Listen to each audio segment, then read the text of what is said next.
कुछ लोग आरोप लगाते हैं कि सम्राट अशोक ने युद्ध ना लड़ने का निर्णय किया और कमजोर हो गए और हम गुलाम हो गए।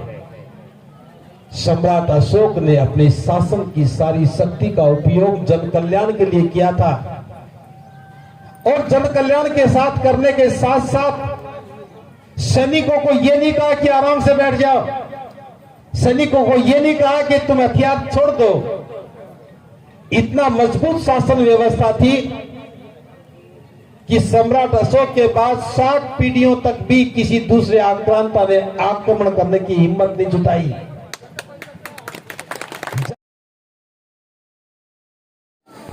उनके दुखों को पहचान करके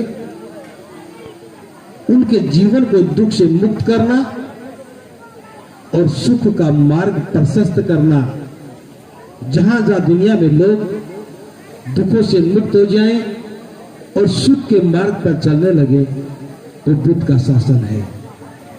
तो सम्राट अशोक के शासन की बात करना, बुद्ध के धर्म के साम्राज्य की बात करना एक ही अर्थ है। इसलिए सम्राट अशोक ने कलिंग के युद्ध के बाद जो घोषणाएं की, जो काम किया, मैं थोड़ा सा काम आपको बताना चाहता हूं। बुद्ध ने कहा कि मेरे धर्म के 2 आधार स्तंभ हैं। पहला आधार स्तंभ है कि एक व्यक्ति का दूसरे व्यक्ति के साथ अच्छे संबंध का होना। रविंद्र जी, बाकी काम बाद में करना। एक व्यक्ति का दूसरे व्यक्ति के साथ अच्छे संबंध का होना, क्योंकि जहां भी 2 व्यक्ति होते हैं, उन दोनों के बीच का संबंध यदि अच्छा है तो वो धर्म है, सुख देने वाला है, और संबंध यदि बुरा है तो वो दुख देने वाला है।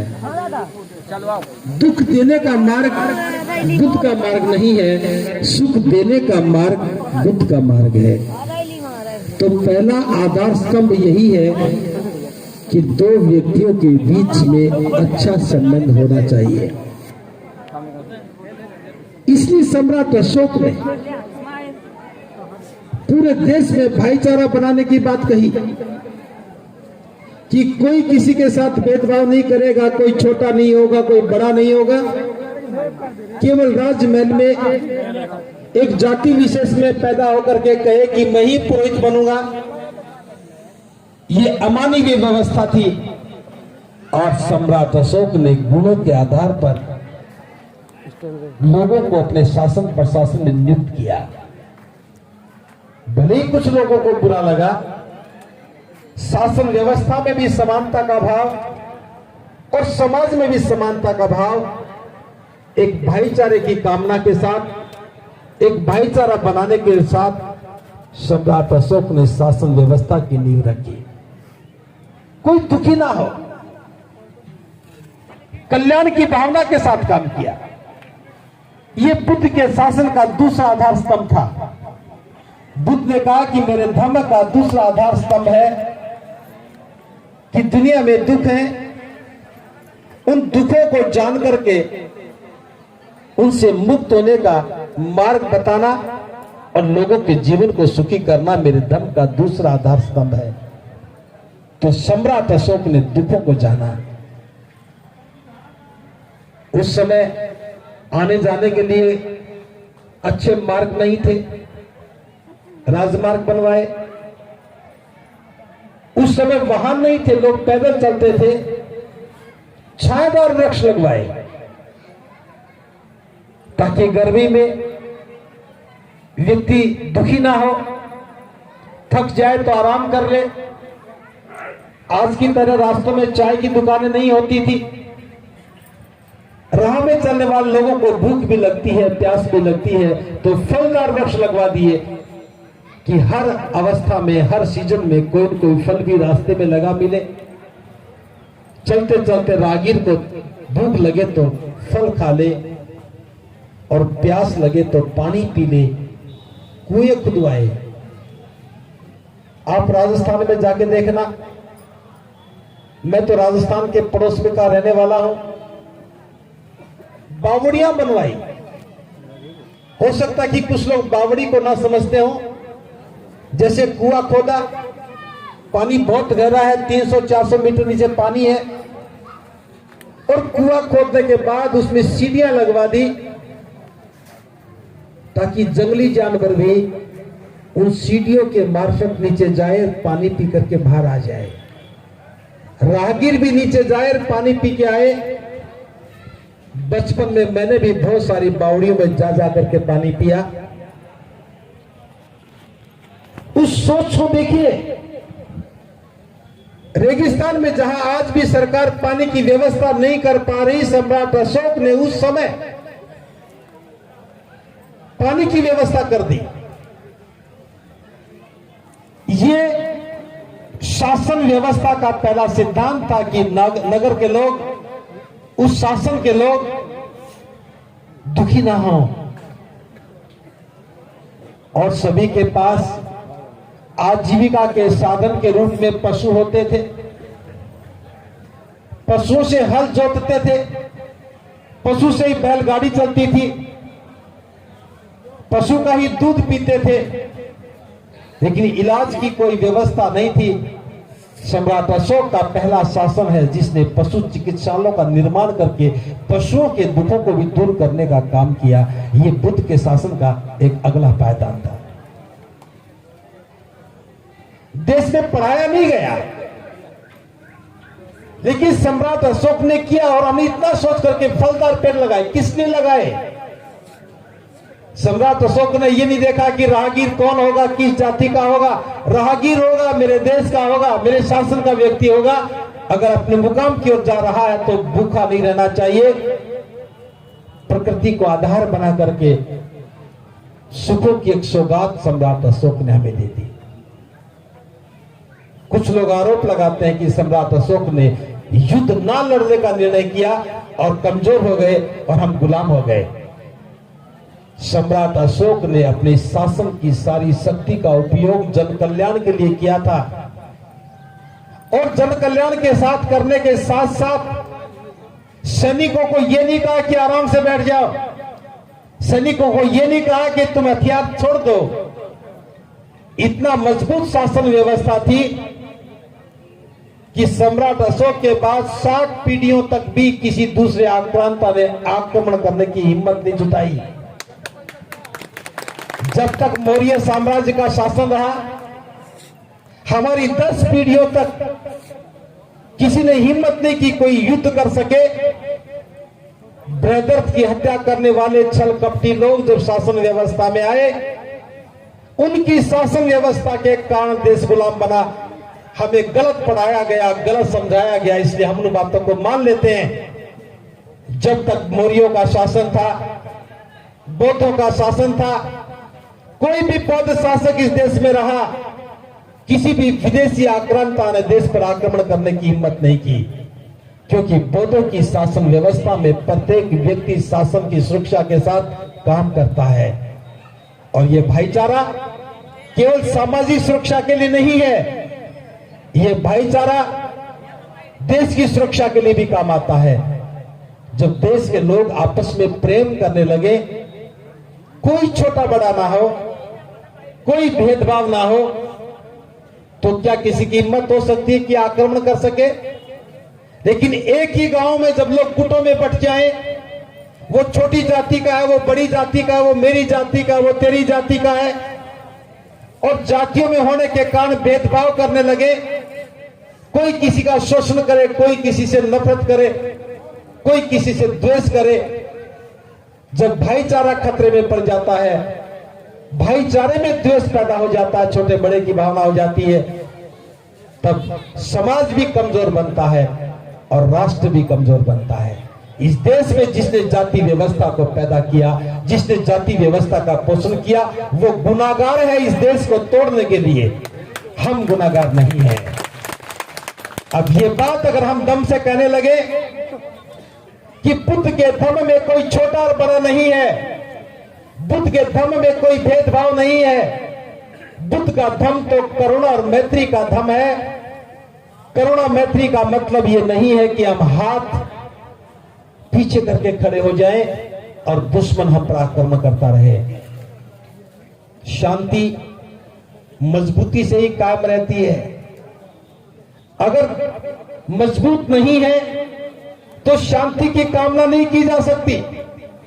सम्राट अशोक ने ऐसा कोई काम नहीं किया कि जिससे समाज कमजोर हो जाए और दुश्मन हम पर नजर रखने लगे। बुद्ध के शासन की यही एक पहचान है, जब समाज मजबूत है तो राष्ट्र भी मजबूत है। अब मैं वर्तमान संदर्भ के साथ थोड़ा सा बात कर रहा हूं। आज बहुत लंबे समय के बाद, सम्राट अशोक के लगभग 2300 वर्षों के बाद आज हम धर्म की बात करने लगे हैं। धर्म की बात करने लगे हैं तभी सम्राट अशोक भी हमें याद आने लगे हैं। जानते हो सम्राट अशोक ने क्या किया? बुद्ध धर्म का प्रभाव था। लाखों ब्राह्मण सुबह चिवर पहनते, भिक्षाटन करते और फिर आकर के घर में घर का काम करते। बहुत बड़ा नकली काम शुरू हुआ। सम्राट अशोक ने, हो सकता कि मेरी बताने की संख्या में थोड़ा अंतर हो जाए, 80,000 नकली भिक्षुओं के चिवर उतरवाए।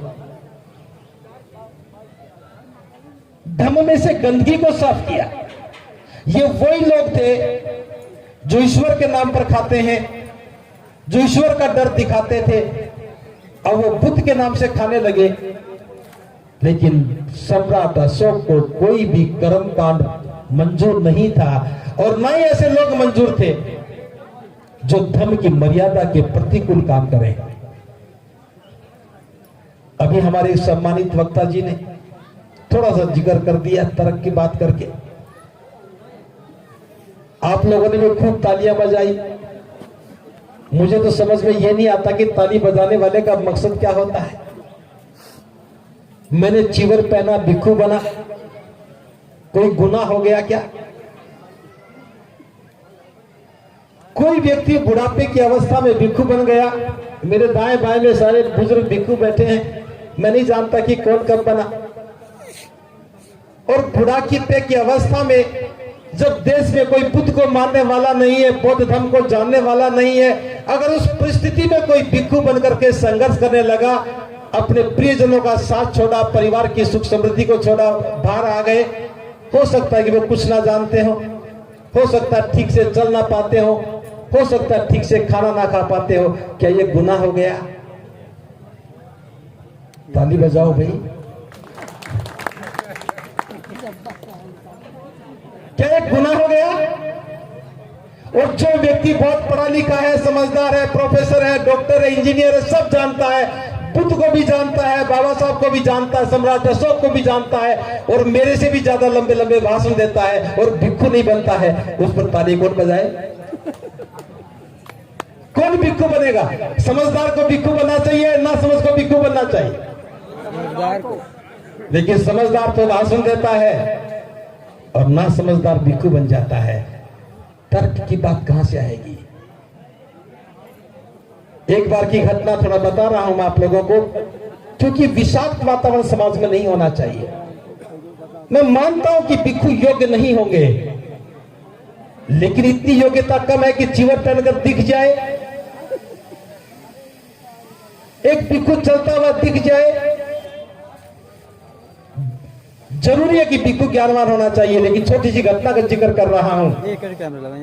सम्राट अशोक से जुड़ी घटना है। कलिंग का युद्ध हो गया, सम्राट अशोक जीत गए और जीतने के बाद जब सम्राट अशोक का झंडा लहराया गया तो दूसरा काम होता है किले पर कब्जा करना। सेना मारी गई थी, किला खाली हो गया था और जो ही सम्राट अशोक ने दरवाजे पर दस्तक दी, दरवाजा खुल गया और दरवाजा खुला तो सामने कलिंग की बेटी हाथ में तलवार लिए खड़ी थी। उसके साथ महिलाएं भी थी, उनके हाथों में तलवार थी। सम्राट अशोक ने कहा, मेरा रास्ता छोड़ दो, मैं जीत चुका हूं, तुम हार चुके हो, अब इस किले पर मेरा कब्जा है, मेरा आधिपत्य है, मेरा शासन होगा, तो कलिंग की बेटी ने, मैं नाम भूल गया हूं, पद्मा ने कहा, महाराज इसमें कोई संदेह नहीं कि आप युद्ध जीत गए हैं। मेरे पिता युद्ध हार गए हैं, युद्ध में मारे गए हैं। आप युद्ध जीत गए हैं, लेकिन इस किले को जीतना है, इस किले पर शासन करना है, तो मुझसे लड़ना होगा। और तलवार हाथ में थी, मुझसे लड़ो। सम्राट अशोक कहता है, मैं सम्राट हूं, मैं महिलाओं और बच्चों पर तलवार नहीं चला सकता। पद्मा कहती है कि महाराज ये आपकी कायरता है, आप महिलाओं पर तलवार चला चुके हैं, बच्चों पर तलवार चला चुके हैं। जो लाखों वीर योद्धा सैनिक मारे गए हैं, उनके घर में उनकी मां अपने बेटे को देख नहीं पा रही है। क्या यह महिलाओं पर तलवार चलाना नहीं है? जिस महिला का पति युद्ध में मारा गया, क्या उस महिला पर तलवार चलाना नहीं है? जिसका पिता युद्ध में मारा गया, क्या उस बच्चे पर तलवार चलाना नहीं है? आप तलवार चला चुके हो, ये कायरता है। अगर आपको किले पर कब्जा करना है तो मुझसे युद्ध करना पड़ेगा। और सम्राट अशोक वहां से वापस हो लिए। युद्ध जीतने का मतलब था किले पर जीत लेना। वो जीत तो गए थे, लेकिन जीत अधूरी थी। वापस लौट करके आ गए, और लौटते समय देखा तो रक्त का जो मंजर देखा, बिलखते हुए, रोते हुए, चिल्लाते हुए लोग देखे, तो उनका मन बहुत दुखी हुआ। काफी दिन बीत गए, युद्ध की खुशी नहीं थी। एक दिन सम्राट अशोक अपने महल की छत पर टहल रहे थे, और महल के बगल से 11 वर्ष का बाल भिक्षु, जिसका नाम निग्रोध था, उसको जाते हुए देखा कि बाल भिक्षु कितना निर्भय है, चेहरे पर कांति है, और कैसे सदे हुए कदमों से चला जा रहा है। और मेरा इतना बड़ा साम्राज्य, कितने मैंने युद्ध जीत लिए, लेकिन मैं अंदर से डर रहा हूं, मुझे डर लगता है, मैं खुश भी नहीं हूं। जरूर इस भिक्षु के पास कुछ खास होगा। मेरी बात को ध्यान से समझना। सम्राट अशोक ने उस बाल भिक्षु को महल में बुलवा लिया और पूछा, हे भंते, मैंने तुम्हारे सदे हुए कदमों को देखा है, तुम्हारे चेहरे पर कांति देख रहा हूं, तुम निर्भय जान पड़ते हो, और मैं इतना बड़ा साम्राज्य मेरे पास होने के बाद भी दुखी हूं। हे भंते, क्या कारण है कि मैं युद्ध जीतने के बाद भी खुश नजर नहीं आ रहा हूं? और बाल भंते कहता है कि महाराज, जिस भी राजा के पास भुजाओं में बल हो, मजबूत सेना हो, वो बड़े से बड़ा युद्ध जीत सकते हैं। आप सम्राट हैं, आपकी भुजाओं में बल है, आपकी सेना में ताकत है, आप बहुत सारे युद्ध जीते हैं। ये तो बाहर के युद्ध हैं, कोई भी जीत सकता है। क्या आपने अपने अंतःकरण पर विजय पा ली है? क्या आपने अपने अंतःकरण को जीत लिया है? सम्राट अशोक ने पहली बार सुना, कहा कि हे भंते, अपने अंतःकरण पर विजय कैसे पाई जाती है? और बाल भिक्षु कहता है, महाराज, मैं तो शैशवकाल में हूं, मेरी बाल्यावस्था है, ये तो मैं नहीं जानता हूं। अगर ये जानना है तो मेरे आचार्य के पास जाना होगा। सम्राट अशोक ने नाम पूछा और आचार्य के पास चले गए। जाके पूछा कि भंते, मैं अपने अंतःकरण पर विजय कैसे पा सकता हूं? उस भिक्षु ने सम्राट अशोक को बताया कि जो मन के लोभ हैं, उन पर विजय प्राप्त करो, जो मन में द्वेष और ईर्ष्या है उस पर विजय प्राप्त करो, जो हमारे मन में वासना है, मोह है, उस पर विजय प्राप्त करो, जो हमारे मन के विकार हैं उनको जीत लेने के बाद ही अंतःकरण पर विजय प्राप्त होती है। और जो व्यक्ति अपने अंतःकरण पर विजय प्राप्त कर लेता वही सुखी रह सकता है। सम्राट अशोक को रास्ता मिल गया और उसी के बाद बुद्ध की शरण में जाने का निर्णय हो गया। भले ही दीक्षा देने वाले बड़े आचार्य थे, महामोगली तीस थे, नाम कुछ और भी हो सकता है क्योंकि साहित्य में कई बार गड़बड़ हो जाती है। महामोगली तीस ने उनको दीक्षा दी और वो बुद्ध की शरण में चले गए।